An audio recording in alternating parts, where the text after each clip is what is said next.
introduction of Paul, grace and peace, is so standard that we really did not, a lot of us don't pay attention on what it really means to the original readers or to the people who's reading it in the various churches.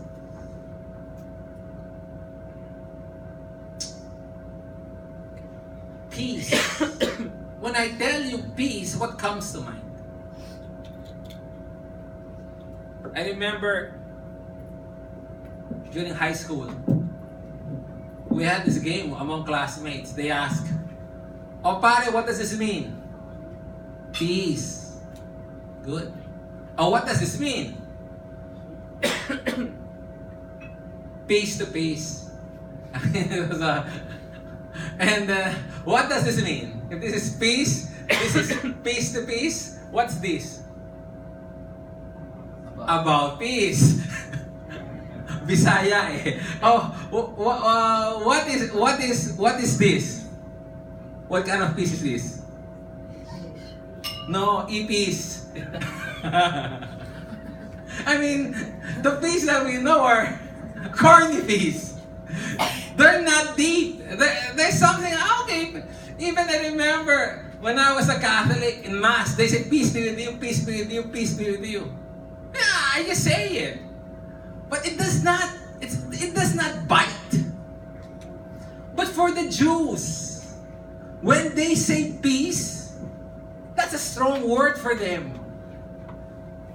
It's a monumental word for the Jews. It's so monumental that when they see each other in the streets, what do they say? Shalom Aleichem. Aleichem Shalom. Which means, peace be unto you. And the other one will reply, unto you peace.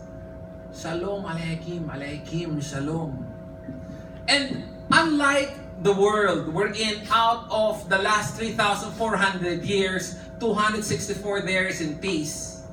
For the Jews, in their whole history, only 100 years were years of peace. Every year of their existence is war. That's why peace to them is very sacred. Peace to them is very important.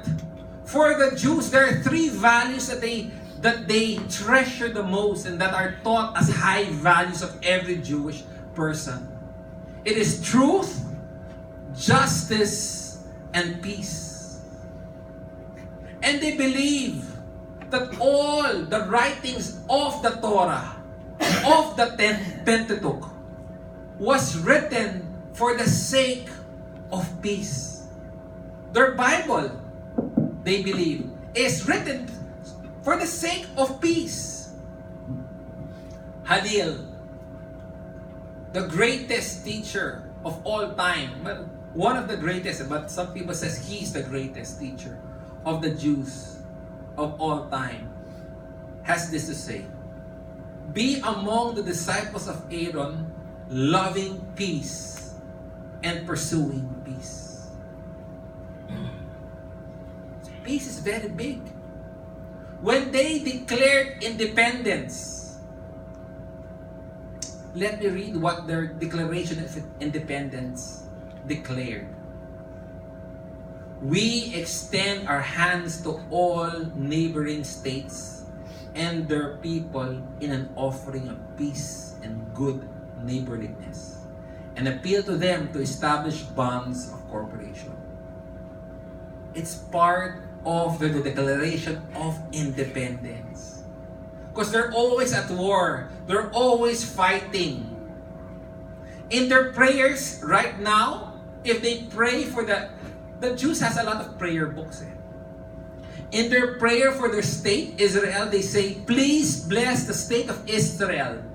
Spread over it the shelter of your peace. Grant peace unto the land, lasting joy to its inhabitants. Remove from all of us hatred, hostility, jealousy, and cruelty, and plant in our hearts love, friendship, peace, and companionship." As a nation, From the day of the declaration to when they pray for their country, it's always about peace. Now, you know, for the Jews, Sabbath is important. And Sabbath starts on Friday night. And you know what they do? Before their first meal, before they start the Sabbath, they would sing a song. The title of the song, Shalom Aleichem. Imagine, the name of the song is Shalom Aleichem. The thing that they greet one another in streets. And when the Sabbath ends on Saturday evening, the parents would pray over the kids. And they would be reading Numbers chapter 6. And it says, "May the Lord bless you and keep you. The Lord make His face shine upon you and gracious to you. The Lord lift up His face upon you and give you shalom, peace." So as a nation, they desire peace. They pray for peace. In Sabbath, they started with a song of peace and they pray at the end of it for peace for the kids in their daily life. In the daily life, a Jew, a good Jew, prays 3 times a day. It's a prayer, it's called a standing prayer. I presume they're standing when they pray this. And it says, "Grant peace, welfare, blessing, grace, loving kindness, mercy unto us all, Israel, your people." 3 times a day they pray for peace. These are the religious Jews. When they see each other, when they say, "How are you?" Sa Tagalog, ano yan? Kumusta ka na? To them, they say, "Slom cha." What does that mean? How is the state of your peace? Imagine that. Even when they ask, "How are you?" what they're asking is, how is the state of your peace? It's really ingrained in them. That's why it's no surprise one of the first words, the word that a kid learns is shalom.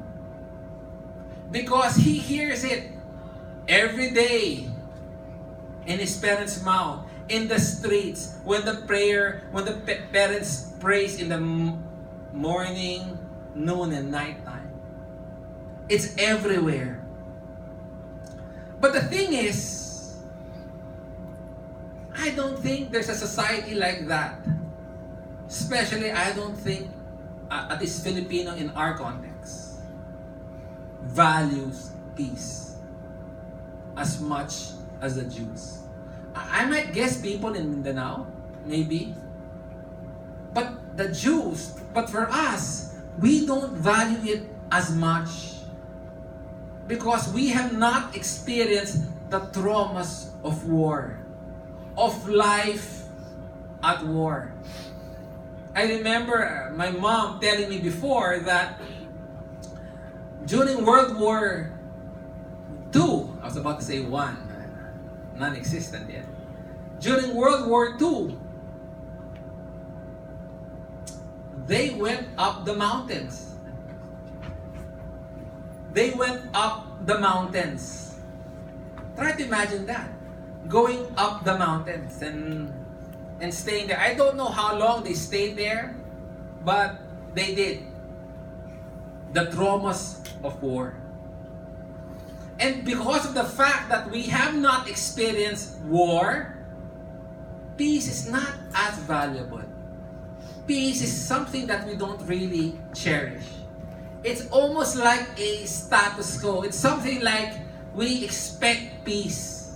Because I was born when there's peace, and I don't know how many of us here has experienced war. Now stick to me on this. if you ask somebody if you ask people who is their greatest adversary in their life, what would they say? If you ask an average person, even an average Christian, who do you think is your greatest adversary? What would they probably answer? The devil. Why? It's in the Bible. Okay. Turn your Bibles in 1 Peter chapter 5.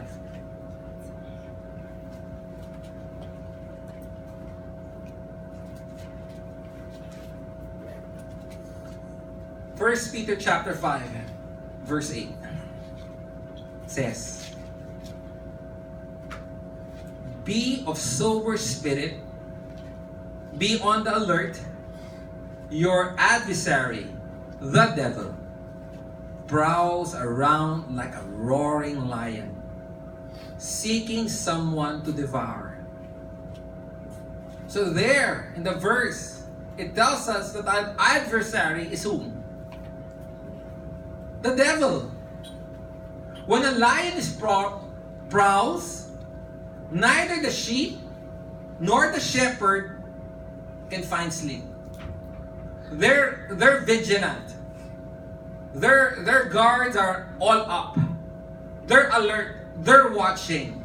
Because this adversary, the lion, will devour, will kill. But verse 9 says what? But resist him, firm in your faith, knowing that the same experience of suffering are being accomplished by your brethren who are in the world. And you know what? We have seen the effects of the lies of the devil, our adversary. You know, I don't know how many of you, and you don't need to raise your hands, how many of you has seen the effects of drugs on people?